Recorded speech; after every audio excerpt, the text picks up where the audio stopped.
चाचा चंपकलाल और खतरनाक मुजरिम, ये कवर चित्र है दोस्तों।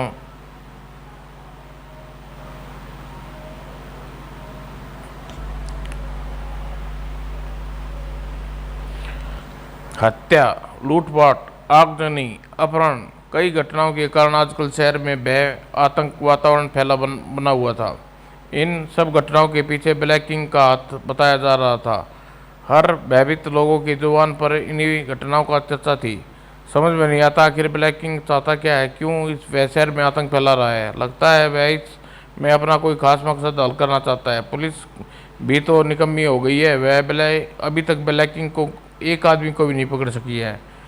इधर पुलिस अलग परेशान थी, लाख चेष्टा के बाद भी वह पता नहीं लगा पाई ब्लैक किंग कौन है और क्या चाहता है। उप समझ में नहीं आता कि ब्लैक किंग चाहता क्या है।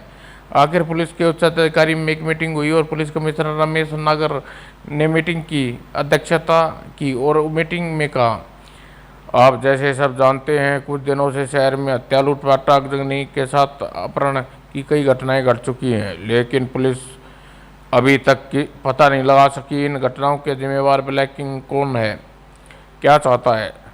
जनता का दबाव पुलिस पर बढ़ता जा रहा है, पुलिस को असफल है।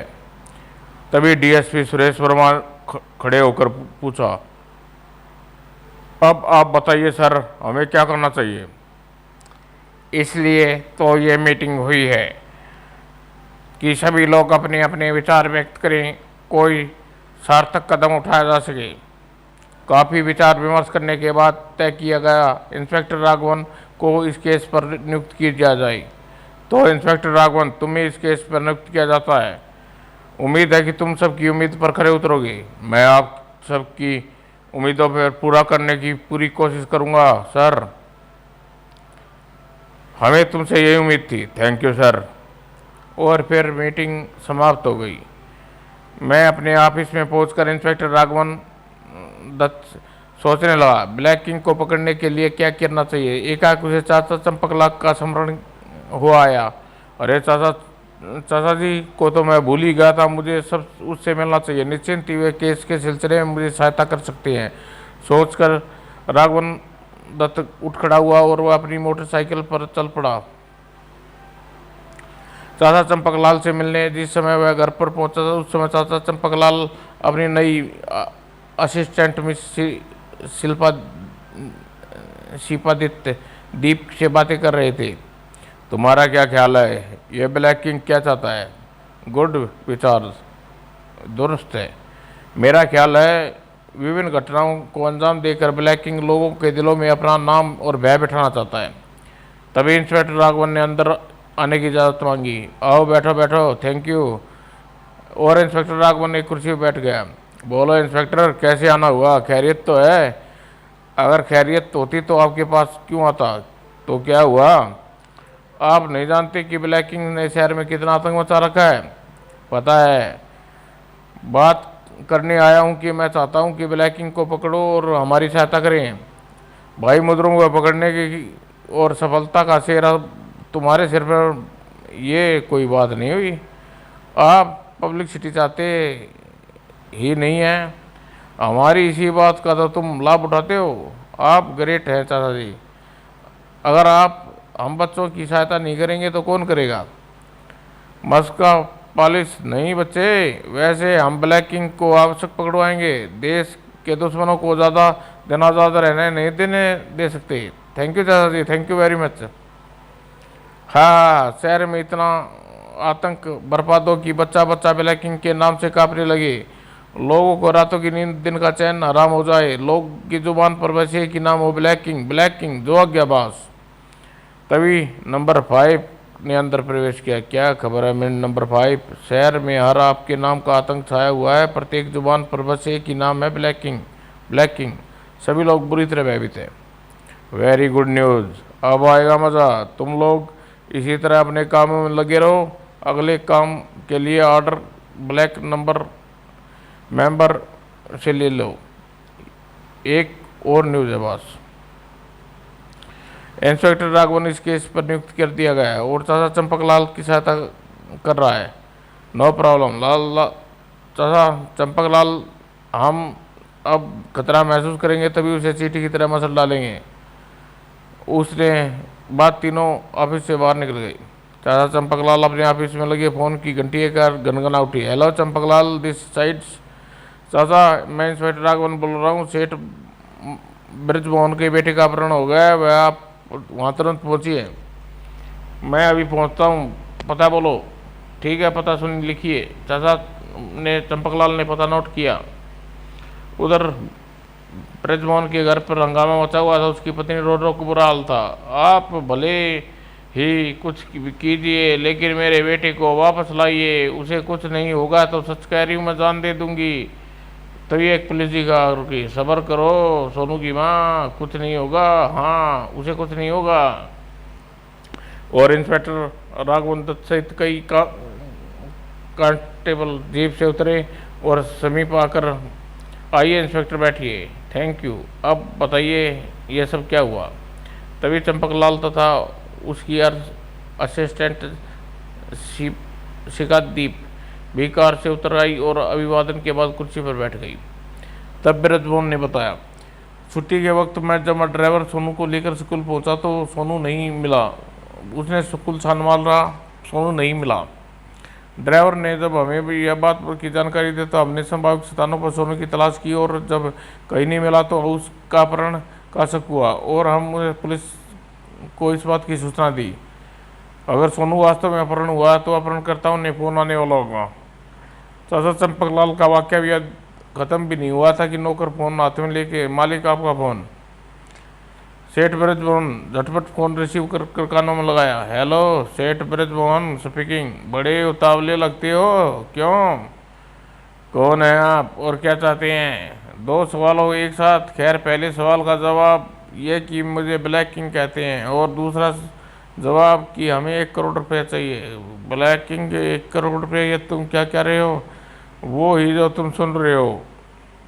किसका फ़ोन है? ब्लैक किंग का। 1 करोड़ रुपया मांग रहा है। 1 करोड़ रुपया? लेकिन क्यों?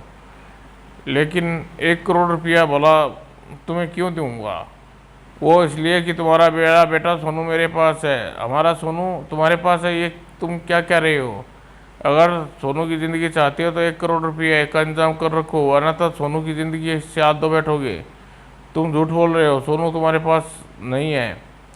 लो सोनू की आवाज़ सुन लो। उसकी आवाज़ सुनने के बाद बात तुम्हें यकीन हो जाएगा। अगले ही पल सोनू की आवाज़ उभरी, मुझे इन दरिद्रों से बचाओ पापा, ये अन्यथा ये लोग मुझे मार डालेंगे। हाँ हाँ मेरे लाल, मैं तो घबराओ मत, जल्दी छुड़ा दूंगा। तभी फ़ोन पर ब्लैक किंग की आवाज़ उभरी, अब तुम्हें यकीन आ गया, सोनू हमारे पास है। एक बात याद रखना ब्लैक किंग, अगर सोनू को कुछ हो गया तो मैं तुम्हारी ईंट बजा के रख दूंगा, तबाह कर दूंगा और बर्बाद कर डालूंगा तुम्हें। तो फिर 1 करोड़ रुपये का इंतजाम कर रखो। तुम रुपया कहाँ पहुँचाना बाद में बता दे आ जाएगा। इसी के साथ संबंध विशेषज्ञ होगा। आप कुछ भी कीजिए सोनू के पापा, मेरे सोनू को वापस ले आइए। सोनू को वापस ले आइए, न दरिंदे उसे मार डालेंगे। धीरज रखो, हमारे सोनू को कुछ नहीं होगा। मैं सोनू को अब से छुड़ा लाऊंगा।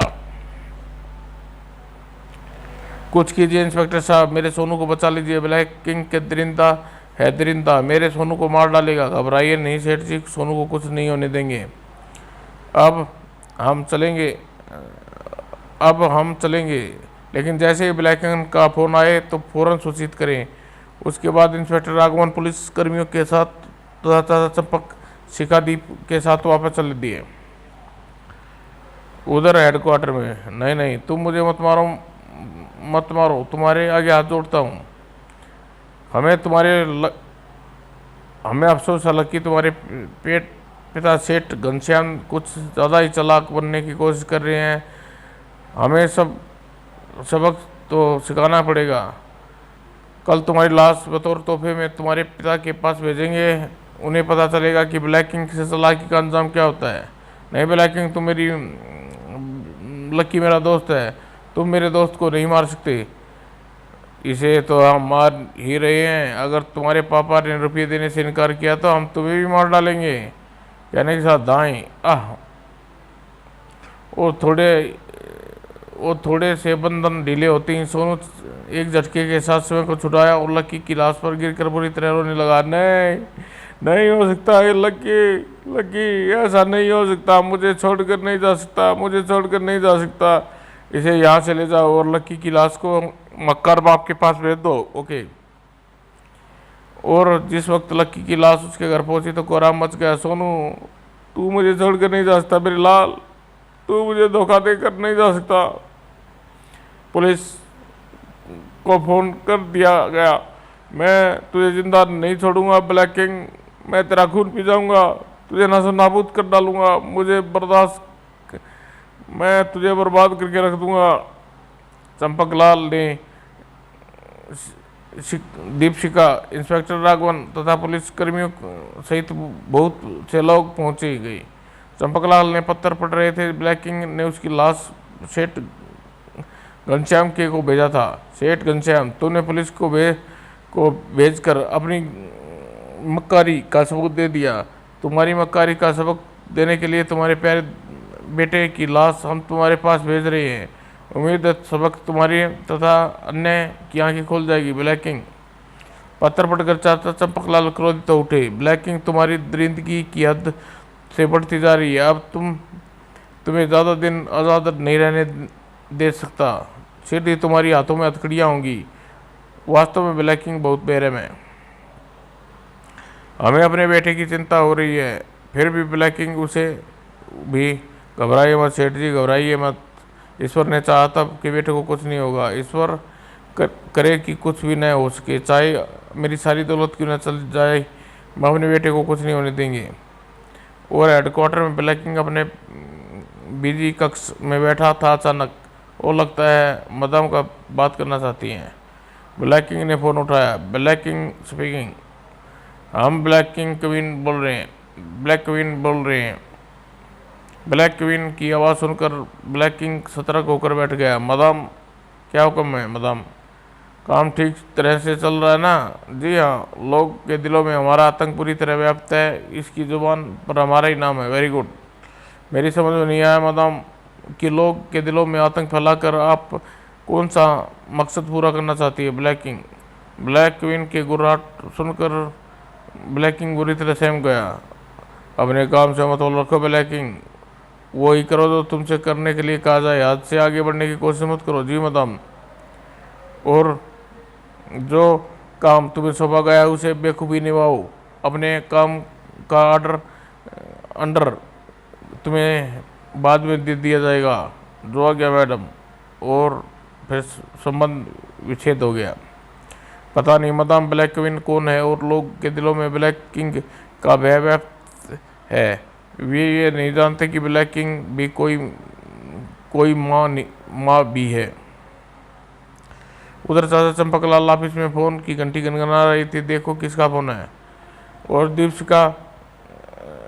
शिकादीप ने रिसीवर उठाकर कानों पर लगाया। हेलो दीप, शिकादीप स्पीकिंग, मैं इंस्पेक्टर राघवन बोल रहा हूँ। चाचा जी को फ़ोन दो। चाचा जी आपको फ़ोन, इंस्पेक्टर राघवन से बात करना चाहते हो। हेलो चाचा चंपकलाल दिस साइड, सेठ ब्रिजबोन का बेटा वापस आ गया है चाचा जी, और ब्रिजबोन के घर जा रहा है, आप भी वहाँ पहुँच जाइए। सोनू वापस आ गया। ब्लैक किंग ने बगैर पैसे लिए उसे छोड़ दिया? नहीं, 1 करोड़ रुपया लेकर ब्लैक किंग ने सोनू को छोड़ा है, लेकिन इस बात की खबर ब्रिजबोन ने किसी को नहीं दी। ठीक है, सेठ ब्रिजबोन के यहाँ पहुँच रहा हूँ, तुम ऑफिस का ध्यान रखना। सिका, मैं सेठ ब्रिजबोन के यहाँ जा रहा हूँ। ओके चाचा जी। लगभग आधा घंटे बाद चाचा जी सेठ ब्रिजबोन की कोठी पर आइए। चाचा जी बैठिए। धन्यवाद। चाचा चंपकलाल एक सोफे पर बैठ गए। चाचा जी चाय ली जी? चाय तो लूँगा, लेकिन मेरी समझ में नहीं आया तुमने हमें अंधेरे में क्यों रखा? इसलिए कि मैं नहीं चाहता था मेरे बेटे का अंजाम भी लक्की जैसा हो। ओह। चाय पीने के बाद चंपकलाल ने सोनू की गोद में लिया उसे सवाल पूछे। बेटे सोनू, तुमने ब्लैक किंग को देखा? जी हाँ। उसका हुलिया बता सकते हो? नहीं, क्योंकि हमारे सामने नकाब पहने कर आता था। और एक खास बात थी, जब वह हमारे सामने आए काले वस्त्रों में आता था। चाचा चंपकलाल ब्लैक किंग के संबंधित कोई भी कुछ सवाल सोनू से पूछे। सोनू ने कि बुद्धिमानी से जवाब दिया, तुम बहुत होशियार हो सोनू बेटे, मुझे तुमसे मिलकर बेहद खुशी। थैंक यू चाचा जी। और हेडक्वार्टर में ब्लैक किंग के ऑफिस में लगे टेलीफोन की घंटी गनगना उठी। ब्लैक किंग ने रिसीवर कान से लगाया। हेलो ब्लैक किंग स्पीकिंग, मैं तुम्हारा बाप बोल रहा हूँ ब्लैक किंग। सुनकर ब्लैक किंग बुरी तरह चौंका। कौन बदतमीज बोल रहा है ये, जिसे ब्लैक किंग से बात करने की तमीज़ नहीं है? क्यों ब्लैक किंग, कोई शहंशाह है क्या? ब्लैक किंग ने दांत पीट कर बोला। ब्लैक किंग अगर शहंशाह नहीं तो क्या शहंशाह से कम भी नहीं है, लेकिन मैं ब्लैक किंग को किसी मच्छर की भुगने से ज़्यादा नहीं समझता। मगर इतने 30 मार का हो तो सामने आकर बात करो। सामने भी आऊँगा बरखर परोस, सबसे पहले तुम्हारा नकाब भी उतारूँगा। सेटअप अपने फ़ोन करने का उद्देश्य बोलो। मैं तुम्हें यह बताना चाहता हूँ कि अब तुम्हारी ज़िंदगी बस थोड़े दिन के रह गए हैं। तुम मुझे मारोगे?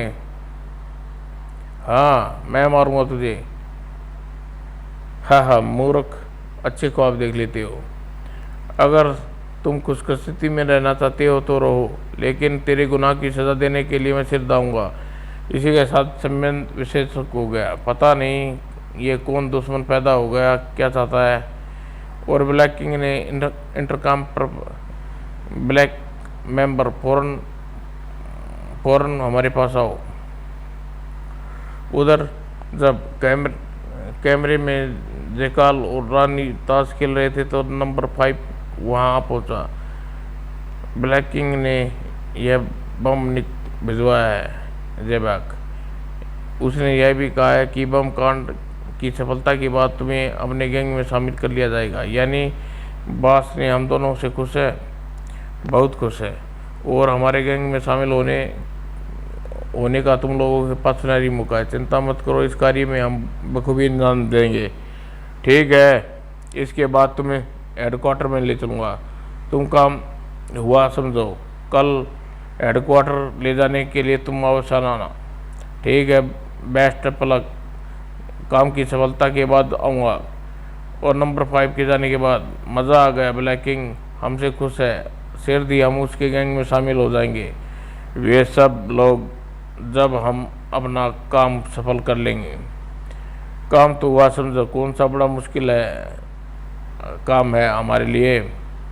उधर जैबक के घर निकल कर कार 5वी कार स्टार्ट करने जैसे ही कार आगे बढ़ाई तभी पिस्तौल उसकी कनपट्टी पर कठोर स्वर में, मैं जिधर कहूँ कार उधर ही ले चलो, वरना।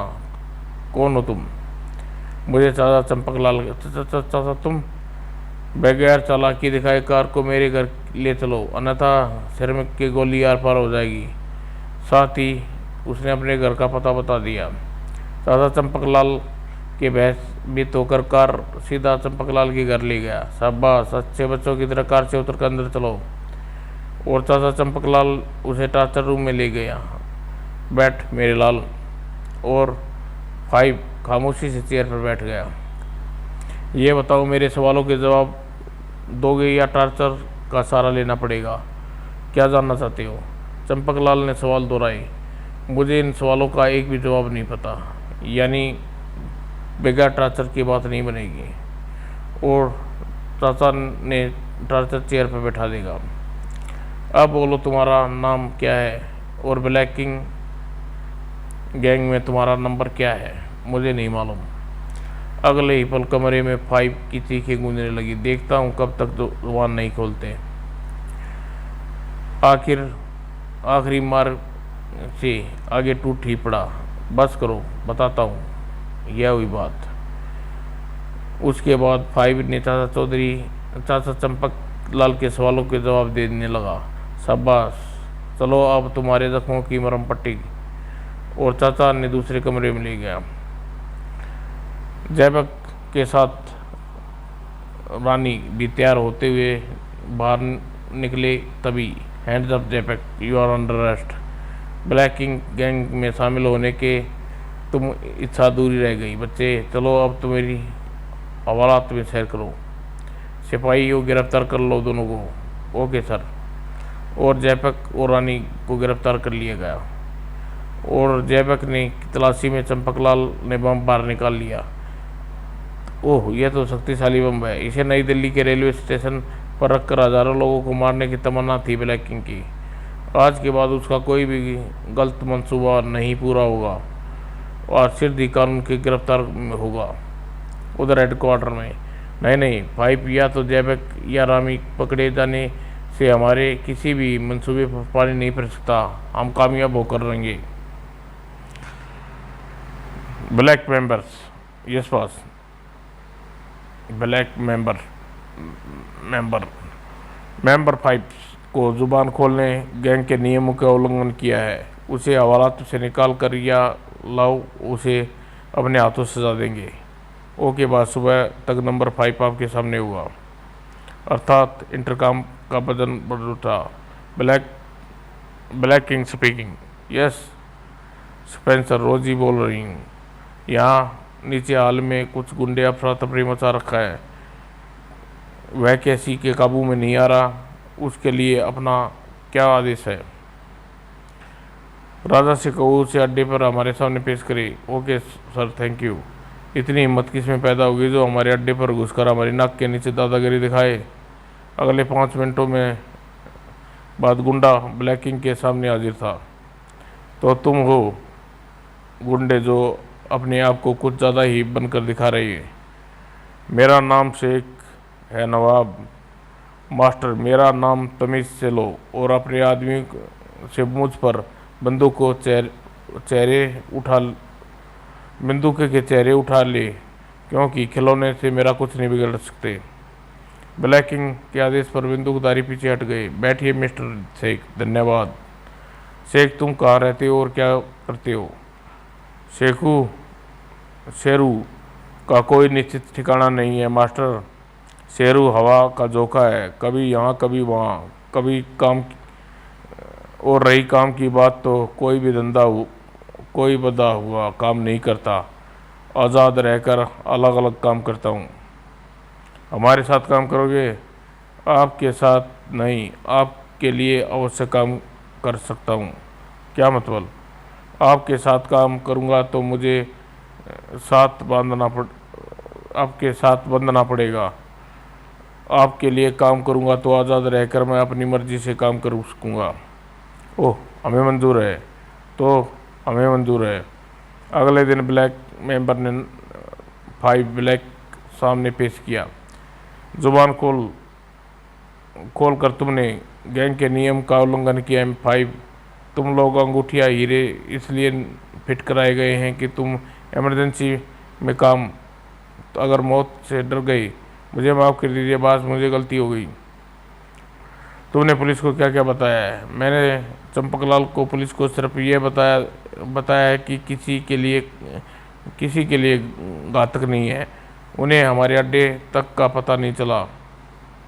यह मेरे और पुलिस अफसर दोस्त ने बता दिया कि पुलिस के महकमे में अभी तक हमारे हेडक्वार्टर का पता नहीं चला, अथवा अपने हेडक्वार्टर को चेंज करना पड़ता है। इसलिए फिर भी तुम सज़ा के नहीं बच सकते। नहीं बॉस, नहीं। हमारे यहाँ गद्दारी की सज़ा मौत है।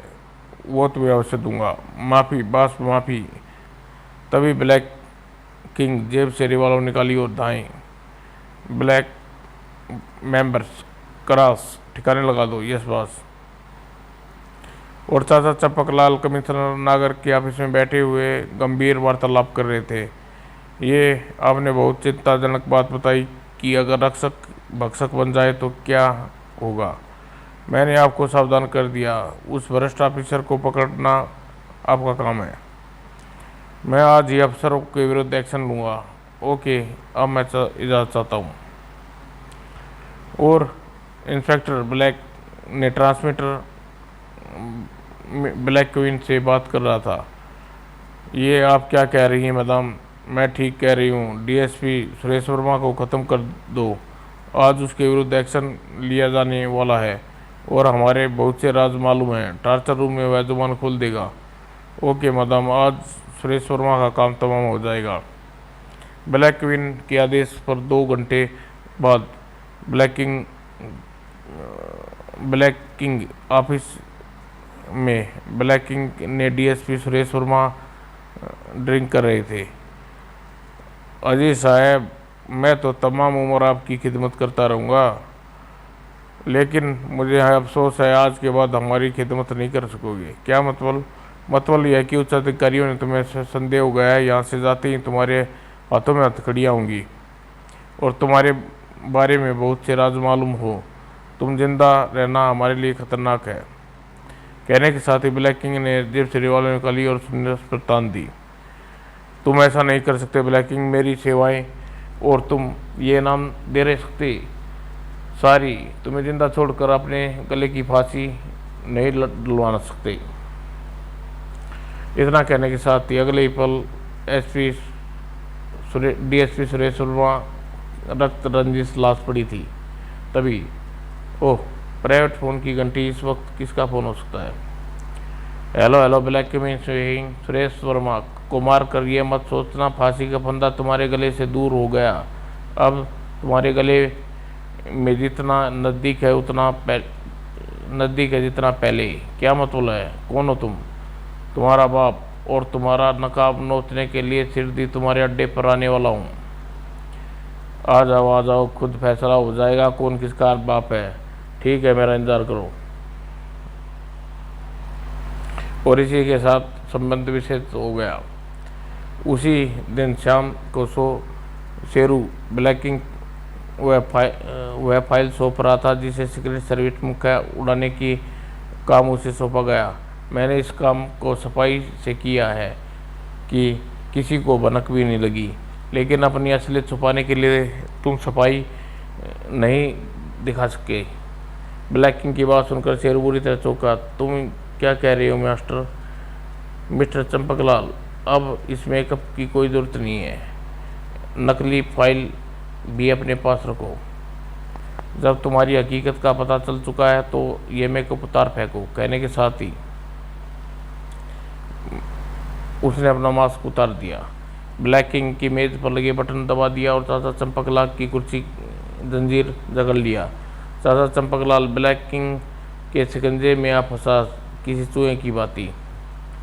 तभी अचानक ऑफिस का दरवाज़ा सिक्के नकाबपोश के रिवॉल्वर लिए ऑफिस में प्रवेश किया। कौन हो तुम और मेरे निजी रूम में कैसे पहुँचे?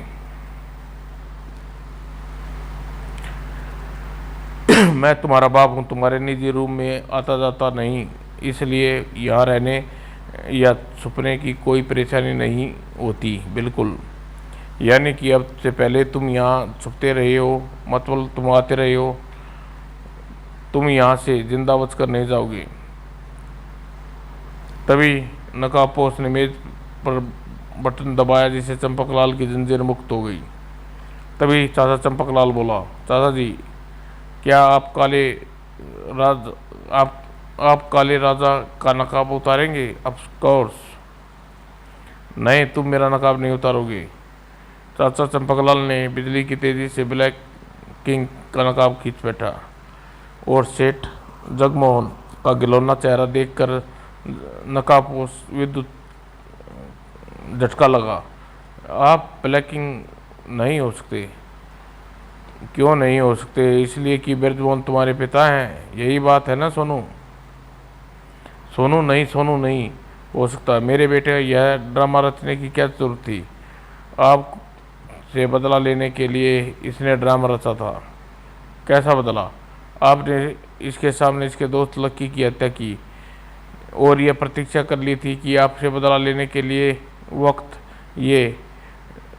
उस वक्त ये नहीं जानता था कि ब्लैक किंग के रूप में आप हैं। लेकिन आप यह कैसे जानते हैं? अजी, हम यह भी जानते हैं कि आप सुरक्षा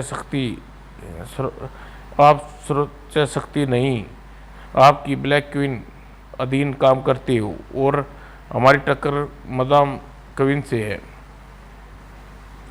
तब सोनू ने अपने चेहरे का नकाब उतार दिया। मैं नहीं जानता था डैडी की दौलत के लिए आप इस हद तक गिर सकते हैं।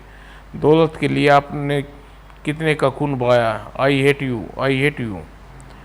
तुम ठीक कहते हो सोनू, सचमुच भूत गिर चुके हैं, इसलिए हमें खुदकुशी करने का फैसला कर लिया है।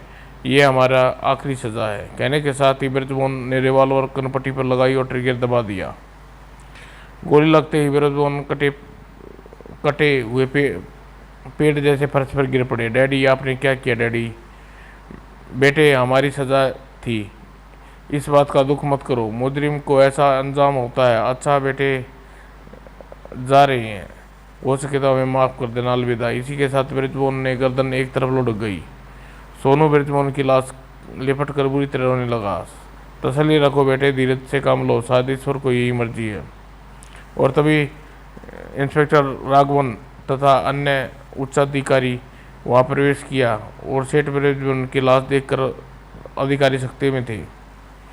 सेठ ब्रिजमोहन की मौत के साथ ब्लैक किंग के संबंधित यह केस खत्म हुआ। यह केस खत्म हो गया साहब। ब्लैक क्वीन से टकराने की तैयारी करो। हमारी टक्कर इस बार अंतर्राष्ट्रीय स्तर के मुजरिम से है। हम तो ऐसा मुजरिमों से टकराने के लिए हमेशा तैयार रहते हैं चाचा जी, बस आपका आशीर्वाद चाहिए। चाचा जी का आशीर्वाद हमेशा साथ है इंस्पेक्टर दत्त, और साथ भी मेरा भी। और दीपा की मजाक दोनों खिलखिलाकर हंस पड़ी। समाप्त दोस्तों।